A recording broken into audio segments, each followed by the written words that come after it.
If you've been watching my channel for a long time, you know that I love Techland. As a matter of fact, Techland is my #1 favorite developer of all time. If there's one thing I remember about them is the fact that they made a lot of racing games.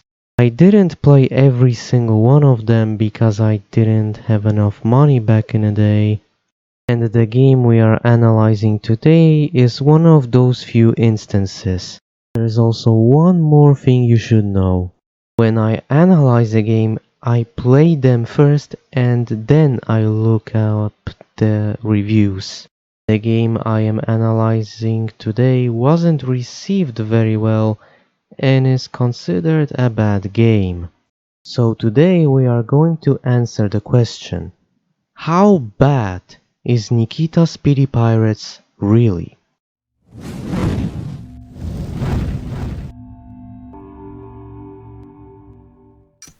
Hi everyone, as always Patrick here. If you're already subscribed, make sure you turn on notifications, otherwise YouTube won't tell you if I posted anything. If you are new to the channel, make sure you watch until the very end and consider subscribing if you like it. Okay, Nikita Speedy Pirates. Nikita Speedy Pirates was developed and published by Techland back in 2008. It is a kart racing game, which is a subgenre of racing games that I personally don't really like. Why is that? You will find out soon enough. For now, let's analyze the aspect that I always analyze first, the graphics. And this time I have a lot to say about the graphics. Judging this game graphically is actually really hard for me, but why? Because I have to take a different approach this time. You see, the game runs on Chrome Engine 2, the engine Techland developed and uses in almost all of their games. Chrome Engine has many different versions. Currently Techland uses Chrome Engine 6. I'm just going to say that using Chrome Engine 2 in 2008 doesn't make any sense. Why? That's because back in 2008, Chrome Engine 4 was already a thing. Normally when making a game you would use the most recent version of your engine, right? Apparently Techland wanted to develop this game as fast as they could, and apparently that's why they chose Chrome Engine 2. The problem is, the competition had more advanced engines at that time. Comparisons are going to be later in the video. Now let's talk about the graphics themselves. Techland subscribed to the idea that making everything bloomy and adding a lot of post-processing effects will make the game hide all the bad textures and all the bad quality. Spoiler alert, it doesn't. As I've mentioned before, the game uses Chrome Engine 2, which was already dated back in like 2007, and in 2008 it looks even worse. You can really see the limitations this engine has. Because bloom and post-processing effects can't hide everything, you can still see the low-resolution textures and other minor things. Especially the character animations. Oh man, they are terrible for 2008. This is very noticeable during the introductions for the races. So we have established that bloom and post-processing effects can't hide everything. So how about the technical side of things? I've said it before and I'll say it again. This game runs on the Chrome Engine 2, which means you have to do some workarounds. Here are the most notable issues. The game doesn't support 1080p. despite the fact that 1080p was already a thing in 2008 and most games supported that resolution. Thankfully, it is very easy to fix. All you have to do is look for an INI file or an SCR file called video settings.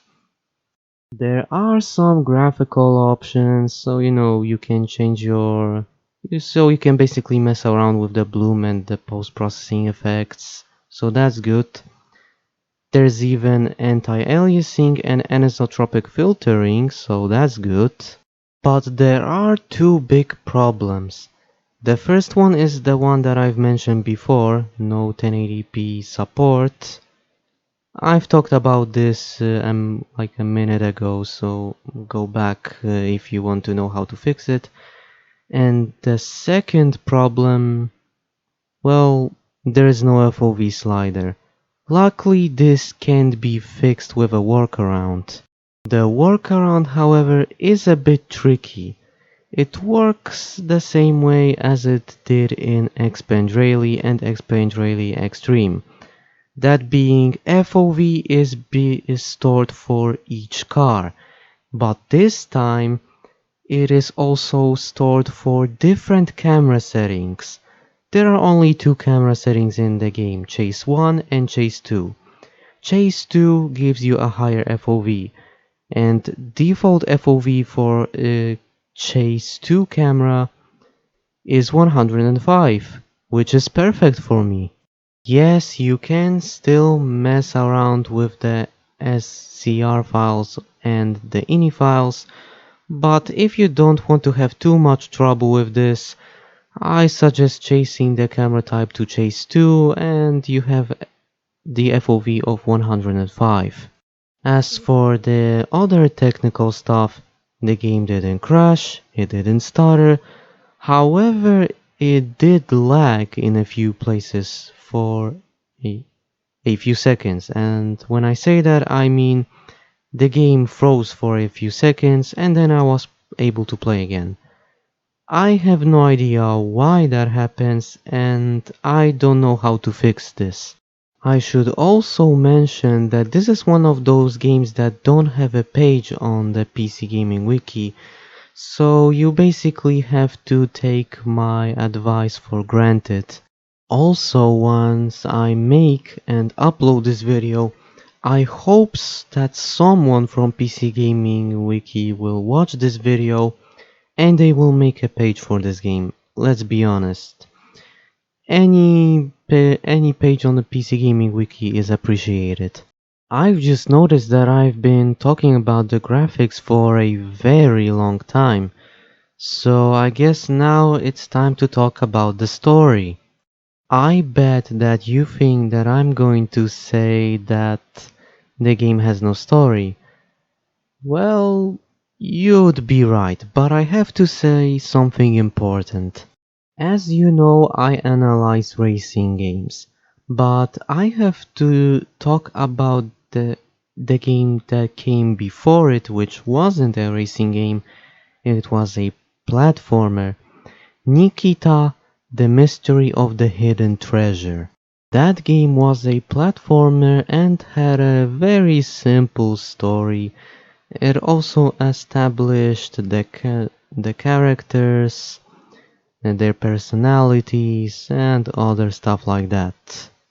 If you have the physical copy of Nikita Speedy Pirates, when you look into the manual, you can read about the personalities of every character in the game. But in the end, it doesn't even matter. Linkin Park reference totally intended. Speaking of physical copies, Nikita Speedy Pirates is an abandonware and you can't buy it on any digital stores. So you either have to look for a physical copy or try to find it online.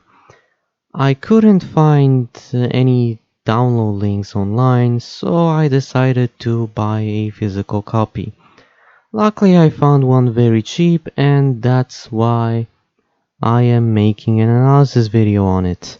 Well, there are also other reasons why I want to make an analysis video on this, but I'm not going to go into detail on that because now we have to talk about the gameplay, and there's a lot to talk about. Have you ever played Mario Kart before? Oh, you have? Then you've played this game. Now there are some differences between Mario Kart and Nikita Speedy Pirates, but they are so small you might not even notice them. For example, there are boost pads in Nikita Speedy Pirates in some places. Some maps have multiple pathways, which is always a nice thing to have. And of course, Nikita Speedy Pirates isn't as advanced as Mario Kart, so there are a lot of stuff missing. Or should I say, a lot of stuff is missing. What I mean to say is that a lot of the more advanced mechanics are missing. The basics are there. So I guess we're gonna talk about the basics, huh? Let's talk about driving. The driving feels very slippery. Every time there was a turn, I just couldn't turn no matter what I did. I tried to slow down so I can make a sharper turn, but I just couldn't do it. I also tried to follow the rules of kart racing games by not letting go of the gas pedal, and I still couldn't do it. To make things worse, because this is a kart racer, you can't really stop, even for a second. And because the opponents are constantly on your tail, even if you try to stop for a second, they will overtake you. Right now you can see how I'm trying to do this series of turns. And as you can see, I'm drifting all over the place. And as you would expect, it's even worse when you use the boost power up. There are a lot of turns like this, but you can still complete them without any problems. About the whole slippery thing, you could argue that Expand Rally and Expand Rally Extreme also had slippery handling, and slippery cars. But the thing is, in those games you could change the tires and change the settings of your cars to make the cars less slippery. You can't do anything about it in Nikita Speedy Pirates. You can only choose your card with your character, not separately, and then you just start the race. Did I mention that there's also a snowy track and an icy track, which makes handling even more slippery? Yeah, I can't even begin to imagine how annoying those tracks would be. Oh wait, I don't have to imagine, because I played them. Yeah, all this talk about slippery handling and turning, but how about going forward and braking?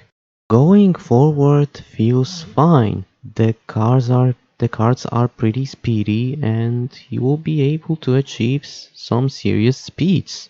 Well, that all depends on which cart you're using, of course. Braking, however, is non-existent. You can push the braking key as hard as you can and you won't be able to stop. Again, that also depends on which card you're using, of course. In the grand scheme of things, the cards behave almost the same. There are some differences between them, but they are so small that you might not even notice them. The card designs are meh, to be honest. Because the game is called Nikita Speedy Pirates, of course they have to stick with the pirate theme, and they do a good job at that. The only complaint I can think of is that sometimes they go over the top with the designs, but maybe that's just me. Other than that, they are just meh. The sound design for those cards, however, is not very good. They don't sound powerful at all, most of them sound like lawnmowers, and to make things worse, the sound effects for braking, drifting are taken straight from Expand Rally. Now, I don't have anything against the sound themselves. The sounds of braking and drifting are fine on their own. The problem is they fit Expandrali more than they fit in Nikita Speedy Pirates. While we're on the subject of the sound design, can we talk about the soundtrack real quick? The soundtrack is taken straight from Patracer and Expandrali. Wow! In case you don't know what Patracer is, it's basically another game made by Techland before Expandrali. Yep, Techland didn't even bother making an original soundtrack for this game. It's not all bad though. Some tracks from Patracer do fit in this game, more specifically the ones used in the icy and snowy tracks, but the Expandrali tracks just don't fit this game at all. But hey, at least some tracks fit in this game, and that's a good thing. We've talked about the handling, the sound design, and the soundtrack. Now we can talk about the mechanics of the game. Since it's a kart racing game, of course you have power-ups. There are 8 power-ups in the game. Let's talk about them. Burning tires, big burning tires, a cucumber, a tomato, a pineapple, a pumpkin, and 2 types of watermelons, a green one and a brown one. Almost all of those power-ups do something different. Let's talk about what those power-ups do. Let's start with the burning tires and the big burning tires, since they're basically the same thing. The normal burning tires is just a boost. It's useful on straight paths and, well, it's a boost. You already know how it works, so I don't have to explain much there. The big burning tires are almost the same as the normal burning tires. The only difference is that the big burning tires power up lasts twice as long. Next up is the cucumber. The cucumber has an auto aim mechanic and it basically aims at anyone that is in front of you. Then we have the tomato. It's basically just a projectile that you fire in front of you. It doesn't have auto aim, so you have to be really careful where you aim, and they can also bounce off walls, which means that you can even hit yourself with them. There are also pineapples, which are just simple projectiles. They don't bounce off walls, you can't hit yourself with them. They're just a standard projectile, not much to say here. Yeah, describing that power-up was pretty boring, so how about a pumpkin, which works exactly the same as the cucumber. The only difference is when you hit someone with the pumpkin, it has a larger blast radius. And last but not least, there are the watermelons, the green one and the brown one. You throw them back and they do the exact same thing. I didn't notice any difference. When your opponents drive into it, well, they go boom boom and that's it. There's also one more mechanic when it comes to the power-ups. So you've probably noticed those coins that you can pick up while you're driving, right? When you collect 10 of them, you get the big fiery tires power up, so basically the longer boost.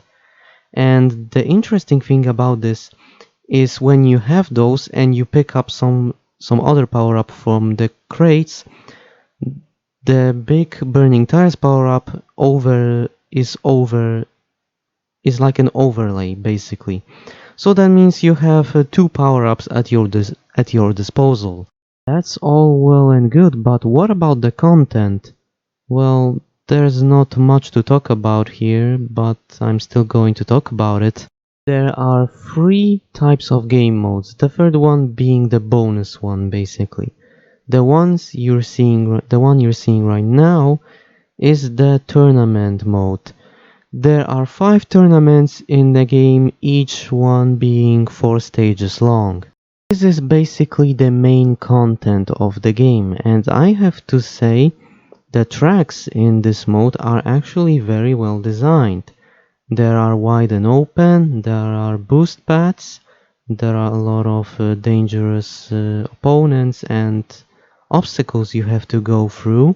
Some of them even feature shortcuts and alternate pathways, which are always nice to see.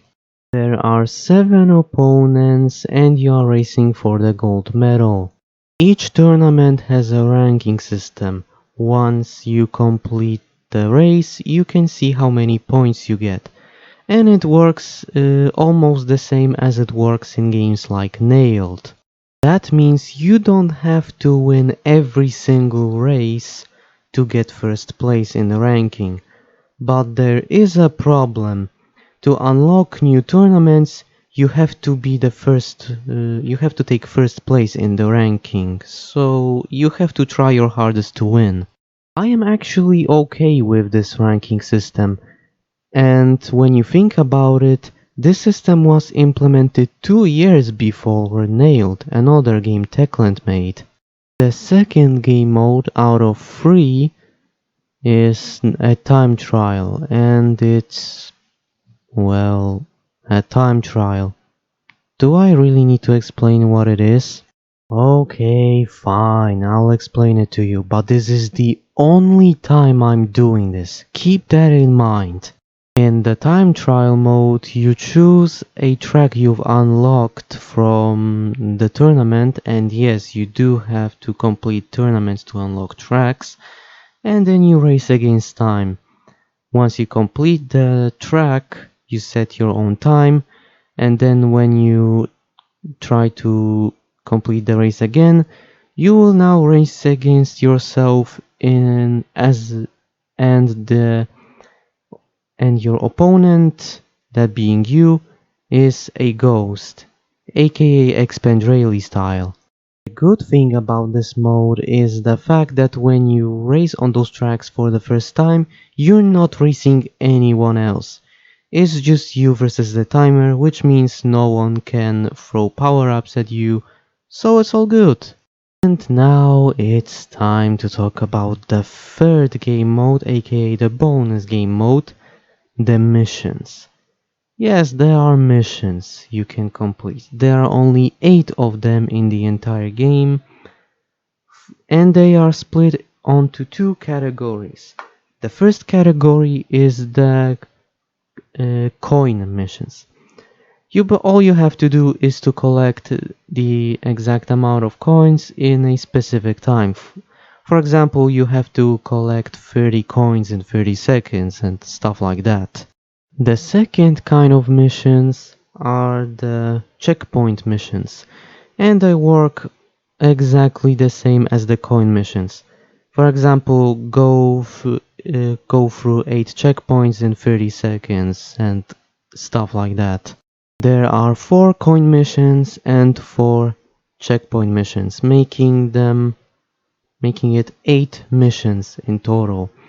And the good thing about those missions is the fact that just like in the time trial mode, you're not racing against anybody. No one can throw stuff at you, so it's all good. Now that I've talked about all the game modes, I have to say something important.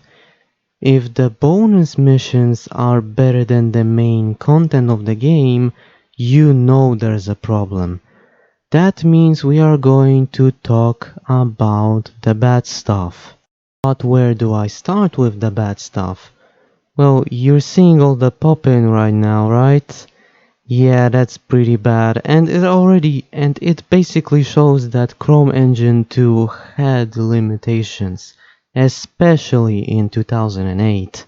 I wanted to talk about how bad the graphics are, but I already did that in the graphics part of the video, so I guess I'll talk about the other bad stuff. This bad quality is pretty serious. It's the opponents. When you choose a tournament, you can also choose the difficulty of your opponents. And there are only 2 difficulties, Pirate and Speedy Pirate. Pirate difficulty being the normal difficulty, and the Speedy Pirate difficulty is basically the hard difficulty. There are few problems with this. Firstly, the difficulty doesn't really mean anything. It's the Speedy Pirates difficulty, which I was playing on, is supposed to be more difficult. You know, opponents are supposed to be more aggressive. They're supposed to throw stuff at you all the time. But to be honest, it wasn't all that hard. It was actually too easy for me.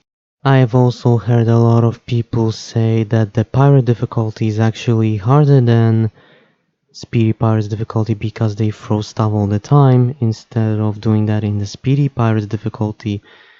Can't speak on that. I didn't play the normal pirate difficulty, I played the Speedy Pirate difficulty. But there is a bigger problem with the difficulty. Techland for some reason decided that to unlock cars, you have to play the game on the Speedy Pirates difficulty. That's right, you can't unlock cars if you play on the normal pirate difficulty.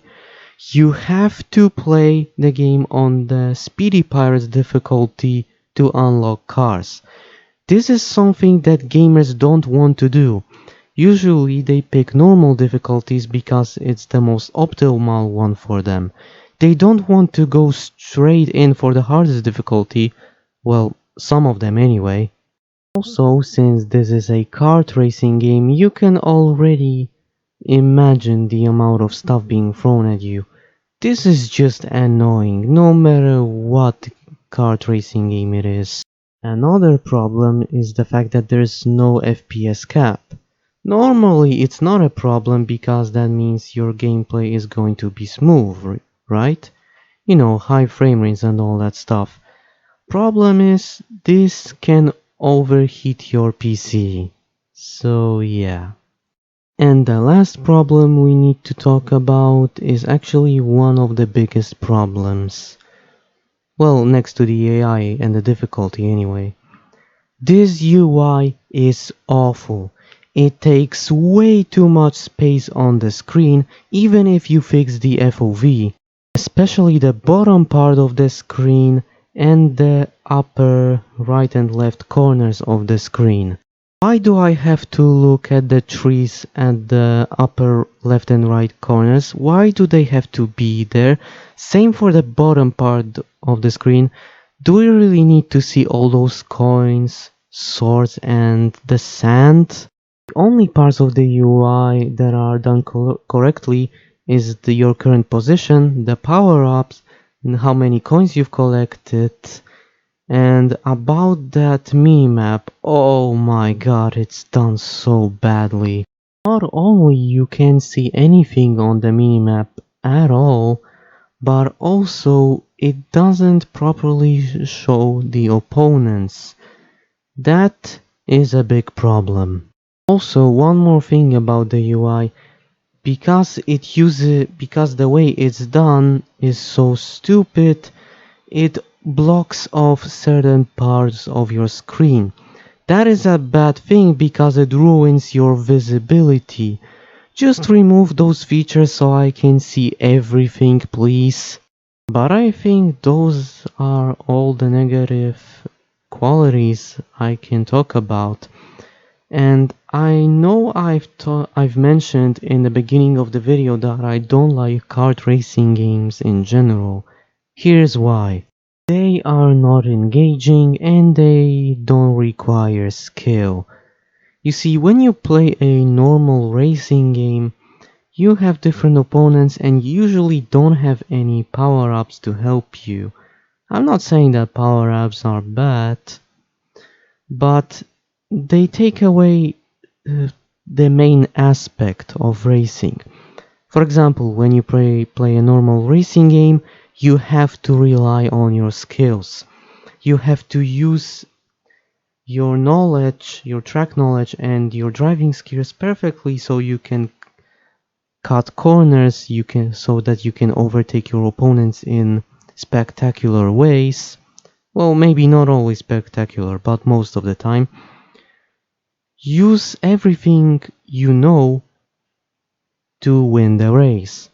Kart racers don't do that for me. They are also very unfair. Mario Kart is the best example of this. You can be in the first place, and when you're about to cross the finish line, everyone throws stuff at you and you're in the last place. That is incredibly annoying, and I never want to experience something like that again. Man, I can't even explain how bad that is. There are a lot more problems about kart racing games I can talk about, but the video is already pretty long and I don't want to make my videos too long. I don't like making my videos too long, so I guess we can just move on to the conclusion. Oh right, I forgot to say one more thing when it comes to bad qualities. The characters never shut up, it is annoying. There are probably also many other bad qualities that I just didn't care about or just forgot to mention or just didn't want to mention. If you want me to make another video talking about the bad qualities or more bad qualities, please let me know in the comments down below. Now that we have discussed everything, I think now it's time to answer the question. How bad is Nikita Speedy Pirates really?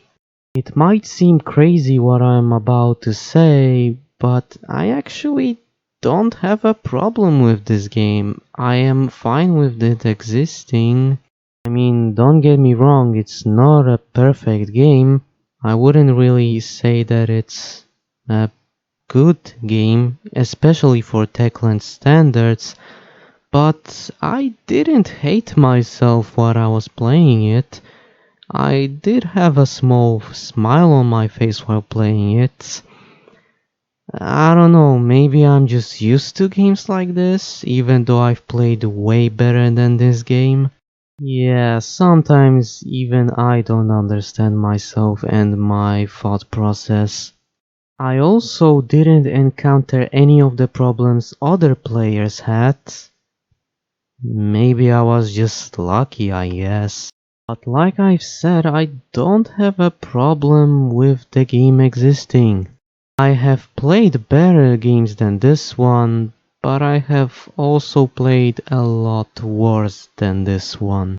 Now, I'm not the one for kart racing games, and I never have been, but I guess if I had to choose to play something, I guess I would choose this game. But that pretty much sums up everything I wanted to say in this analysis video. Thank you for watching, and I'll see you next time.